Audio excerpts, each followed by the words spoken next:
What's going on, everyone? My name is Henry from Ahead of the Curve 94. Thank you so much for tuning in to yet another episode. On today's show, we're going to talk about the 25th anniversary of X-Men. Yes, it's time, people. We've been delaying this review for years, just waiting on that special quarter birthday. It's here. Are we ready? Let's go.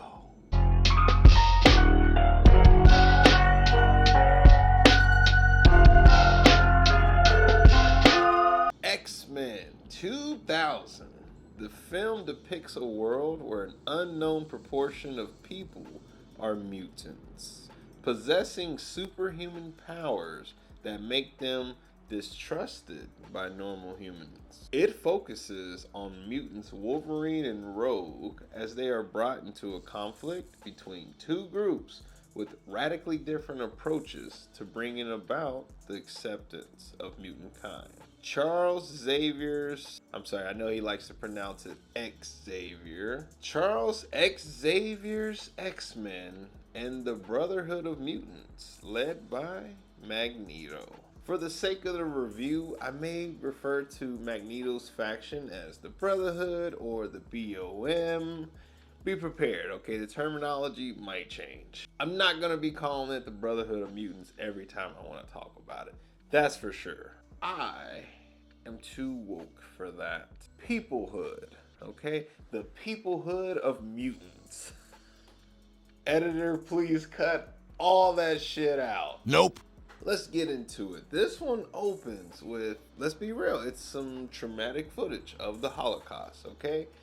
We are just dropped into this world where, some boy is trying to reach his mom in a crowd full of people. All the oppression, it's just gray and brown. Everything's ugly and just rough shit, okay? Yeah, we don't need to elaborate on the Holocaust. I'm trying to keep it fairly light here. That young boy, in desperation, almost destroys a goddamn metal fence. So, what's going on? We don't know. We do. Okay, we've seen this shit. Come on now. If you haven't seen X-Men by now, fucking check it out. It's like 100 minutes. It's under 2 hours. You get in, you get out. Don't jump ahead, alright? That just because it's a legacy film doesn't mean it's amazing. Dun dun dun! This opening is so dope that they had to reuse it in X-Men First Class. Not only reuse it, to be fair, they definitely expanded upon it, but man, this one, it sticks with you. And let's be real, people, what was cool 25 plus years ago isn't necessarily cool now, okay? The outfits, the fucking guitar riffs, the editing, there's a lot of stuff that date this film. We've all seen The Matrix, okay? We've all seen Blade, leather was still in. Instead of those colorful outfits you see on the cover of anything X-Men related today, this is back in the muted early 2000s, where everyone had to be a fucking leather mommy, a leather daddy. You had to rock the onesie. Okay, so people, we've just established some of this is going to be dated. You know what the fuck isn't dated, though? The score. Xavier, Magneto's relationship. That is the core thing that always pulls me back into these films. The fact that these two are on just completely different sides and they still always meet in the middle somehow, some way. Even in fucking Days of Future Past, which in a way is kind of like the fourth X-Men film. You can count the other ones if you want. First Class is sort of its own beast, but Days of Future Past is it is picking up where we kind of left off. Days of Future Past, directed by the same person who did the first two X-Men films. Don't look him up because that'll taint the viewing. Okay, early on we cut to who will be known as Rogue later on. It's just two teenagers in a bedroom. Everything's all bright and beautiful. Life couldn't be better, just we're getting ready to get to first, maybe second base here. Rogue's powers decides they need to kick in right now. She almost kills a guy. Well, here's the short of it. She cannot touch anyone, human or mutant, basically drain your life force from you. And it looks like it's not fucking fun. So yeah, this is typical teenager shit, you know? Girl and boy like each other, they kiss, girl almost kills boy with their powers. You know, storybook shit. And this film likes to cut back in between several stories. You know, you got your A, B, and C plots. So one of the other plot points in this film revolves around a controversial character, Senator Kelly. This guy is such a dick. As a kid, I just wanted to punch him in the face, which is weird for a kid. Kind of violent, I will say. We can't have mutants running amok. Senator Kelly's on the case. Let me give this movie a bit of a pro here. You know why? Because it is smart to acknowledge the mutants' existence. It would be really hard to have hid them this long, especially when you have multiple factions and, you know, it's like they're everywhere. It will be hard not for it to be acknowledged. So, you know, smart move to make that a public thing. We get a little glimpse of the Charles and Eric relationship. Eric is Magneto. Once again, I might refer to him as either or, who knows, might refer to him as Ian McKellen. These two, I could watch them sit in chairs and just have a conversation. You're sneaking around in here, Charles. Whatever are you looking for? I'm looking for hope. I will bring you hope, old friend. And I ask only one thing in return. Don't get in my way. Rogue walks into the bar. I'm sorry, a bar. Sounds like I'm setting up a joke. I'm not. She walks into a bar that has this UFC octagon cage thing. This is looking a little sketchy. If I'm not mistaken, I think this is the same bar from Deadpool and Wolverine at the beginning. Could be wrong. She walks in on Wolverine in the middle of a fight. He just almost kills the guy casually, you know, just doing his thing. And let me say this early about Wolverine. I hate his stupid fucking haircut. Okay, yep, I know. Huge Wolverine fan all my life, people. I still can't get with the goddamn hair. It gets worse in the sequel, so I shouldn't complain too much. I love Rogue and Wolverine's dynamic. Their scenes together, I mean, I felt like we were kind of robbed a little bit. She sort of has like the hots for him a little bit. He's just like, you know, no kid. Thank you, Logan. I appreciate that. You know, keep that dick away, okay? We don't even know how old she is. She's literally just trying to get by in this world. She has no one to care for. She's hitching rides. You know, of course, she stumbles into, you know, Wolverine's life, who's gotta be the reluctant hero. We all know, yeah, he likes to play it tough, and yeah, he'll straight up murder people. But at the end of the day, he does have a big heart, and he's a big goddamn softie. Honestly, between Rogue and Charles, they're probably the ones that get through the most to him. Jean, I would say, for other reasons, which we'll get into really shortly. Insert the Brotherhood of Mutants, who I'm going to refer to as the BOM. Psych, it's just Sabretooth. Not once does he go, hey, bro, you still look the same. Me? No, I'm into, like, deer skin now, you know? Yeah, you know, I'm kind of switching it up right now. The 70s were groovy and all, but you know, this is me now. Not once does that shit come up. Luckily for Wolverine and Rogue, before we can get any real answers, a bunch of leather mommies and leather daddy walks in. Who are the fucking leather people? I was looking for the X-Men. And did they send that team for fucking Sabretooth? I know damn well they didn't, okay? It better have been to retrieve Rogue or goddamn something else. I'm not trying to undermine Sabretooth here for all the, 10 fans out there, but he doesn't do shit in this film.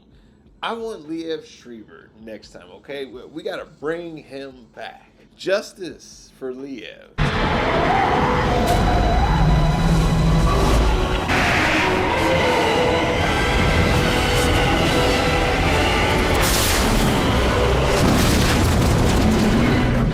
Whatever, that's just me, okay? Long story short, Sabretooth, he failed his mission. Now he must report to his boss, Magneto, in his goddamn evil lair on his like private island, Genosha. Yes, that one. It's not really fully recognized in these movies, but hey, you know what? I appreciate the inclusion. This is when Logan wakes up in the goddamn basement of the X Mansion. Now, this is underground for a reason, okay? This is the secret part. This is for the actual X-Men, no students. So watching Logan explore the bowels of this building, honestly, it was pretty fun. It doesn't last long enough, in my opinion, but you know, I get it. It's not really the plot point of the film. We can't stay on this too long. I just wanted more. Yeah, this is fun, people. He's literally trying to find out where the goddamn disembodied voice that's in his head is coming from. And, you know, ironically, by running from it, he ends up running directly to the person himself, Charles Xavier. In that office, in that scene particularly, Kitty Pryde is there. Not played by Elliot Page, but hey, you know, we'll get there in X3. That character quickly leaves the room, and then insert Jean, who's walking in. Logan, bro, let me just say something.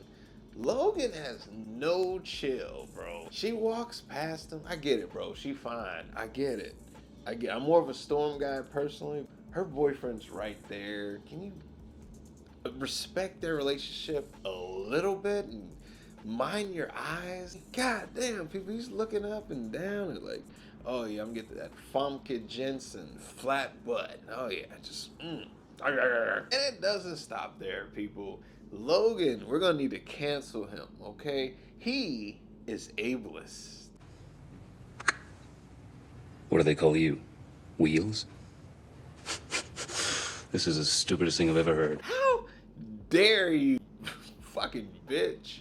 I mean, I wouldn't say it to his face. From afar, on camera. Fuck you, Logan. That's a dick move. Meanwhile, that is going on. Rogue is now a student. She's literally being integrated into the society that they are building. She's flirting with Bobby, who will later become Iceman as we know him. Great fucking character, by the way. You know what? It's been a while. Let's check back in on Senator Kelly. This motherfucker thinks he got it all figured out. This scene in the helicopter, I'm not gonna spoil it completely, but this is probably my favorite scene, okay? I don't know what it is. It's so simple. It doesn't last very long, but oh man, it's just two people in a helicopter. It involves a conversation and an ass beat.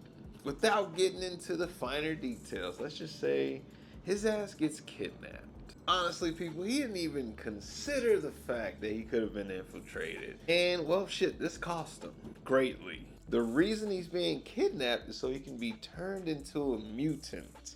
Because, yes, we can do that now. In the first film, we can make mutants, okay? Yeah, we're not wasting time here. Unfortunately, he has a terrible mutant power. Magneto turns him to a mutant, and then he turns into a puddle. Which goddamn scarred me as a kid. Holy shit. Still got me the other day when I watched that.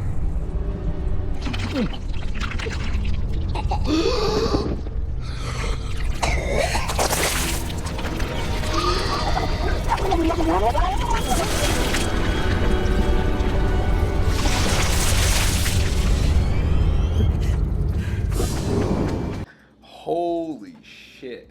Let me just say, people, Senator Kelly being turned into a mutant is comparable, at least in my opinion, to my current president, DT himself. This is comparable to him turning into a Mexican, okay? This is deep. You know what, people? Let's check in on Rogue. Currently speaking, Wolverine's having a bit of a nightmare. He's apparently loud enough, and Rogue is worried about him. So she creeps up on him in the middle of the night, tries to wake him up, and she catches a bad one, people. Yeah. Fucking Logan stabs her through the goddamn chest. It's horrifying. Luckily, these are the perfect two people for this to happen to, okay? Logan can be killed, but it's fucking hard to do. Rogue touches Logan, steals some of his healing ability to patch herself up, and she almost takes him out, okay? Unwillingly, of course, but yeah, this is bad. So bad that Bobby, Iceman from earlier, he approaches Rogue, takes her to the side later on. It's like, hey, look, you gotta get the fuck out of here. We're all freaking out. You can't stay. And the professor is on our side. You gots to go. Him preaching to her about using her powers on another mutant is goddamn hypocritical based on his intro scene alone. Something's afoul here, people. What's going on? It's Mystique. Ooh, plot twist. Good timing too, because you know what? We need another classic X-Men staple. Cerebro! Yes, we bring that in the first film as well. We waste no time. Cerebro's here. We must find Rogue. Let's do this shit. So, bald head guy tracks her down at a local train station. Refer to fucking Charles Xavier as bald head guy. I'm one to talk. Jesus Christ. Anyway, they track her down to the local train station, and people, this sequence right here, this is fun. This is really fun. Still hasn't aged that much, okay? Besides the effects. That's okay. I really like this scene because we get to see more of the factions versus each other. We have the BOM and most of the X-Men here. They're tracking down Logan, and then they finally got his ass. Psych. They're not after him. It was Rogue the entire time. What the fuck? Magneto plans to drain her of her powers so that he can make a lot more mutants, okay? He's literally trying to turn world leaders into mutants so that in a way we can all join together and end the fighting. His goal is admirable. His methods, no, just deplorable. Shout out to Toad, played by Ray Park. He doesn't have a lot of shit to say in this film, but it's usually a one-liner here and there. Yeah, just bravo. I love how unhinged this version is. He's like, later on in the movie, he's fucking dancing. Yeah, good stuff. It's a shame he doesn't last too long. Spoiler alert. Shit's getting so bad that the police show up, and you know what, people? They do show up en masse. They have the BOM surrounded, who are certainly outnumbered, but definitely not outgunned. Eric's like, hey, look, y'all want to do this shit? We can do this shit. Care to press your luck, Charles? I don't think I can stop them all.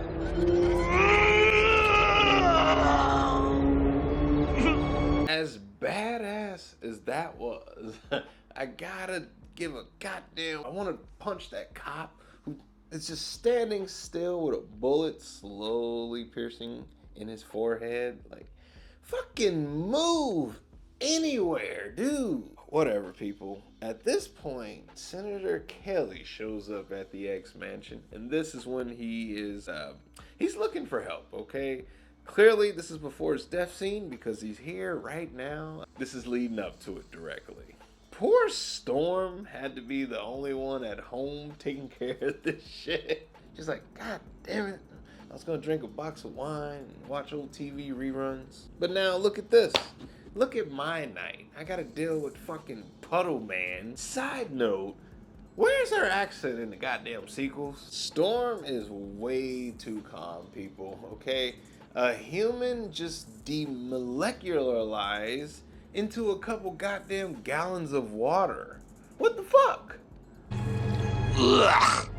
And now, people, we're getting ready to reach the climax, the third act of the film. This is a comic book movie, an early one at that, okay? This is back when they were unproven to do well critically or commercially, okay? So this one, it knows that it's a comic book movie and it knows it has to do it right. So you know what, people? First film, the climax is at the goddamn Statue of Liberty. Why not? Let's get big with this shit. Eric wants everyone to be a mutant, okay? We want to stop the killing of our own kind. That's what we're here to do. Oh shit, people, I've been indoctrinated.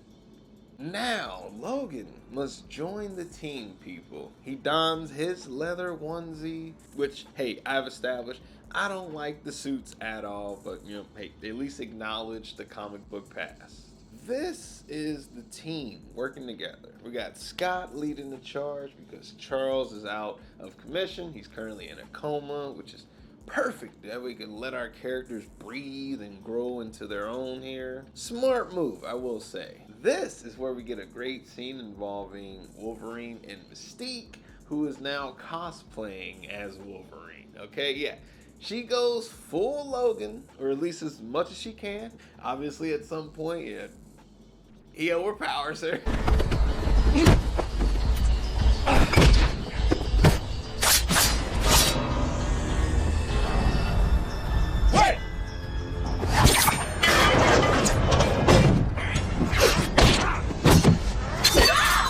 She doesn't die though, okay? Yeah. The scene ends with her lying on the ground and just making a death pose, but no, she's back in the sequels, okay? Yeah. Spoiler alert for this 25-year-old movie. This is happening while Toad just spits goo all over people's faces.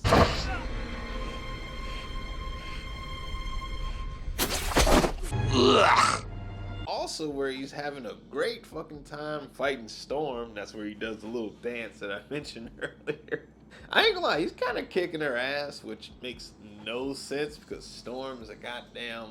She's a god, okay? She is a fucking mega level mutant. I don't know, probably the strongest of all of them because she could just destroy the earth if she really wanted to. At any given moment, she could be like, bitch, here's an ice age. So, you're damn right, she gets the drop on his ass, and it's unfortunate because we get that line. Oh, man.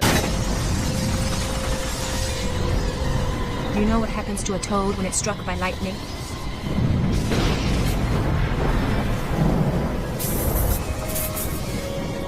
The same thing that happens to everything else.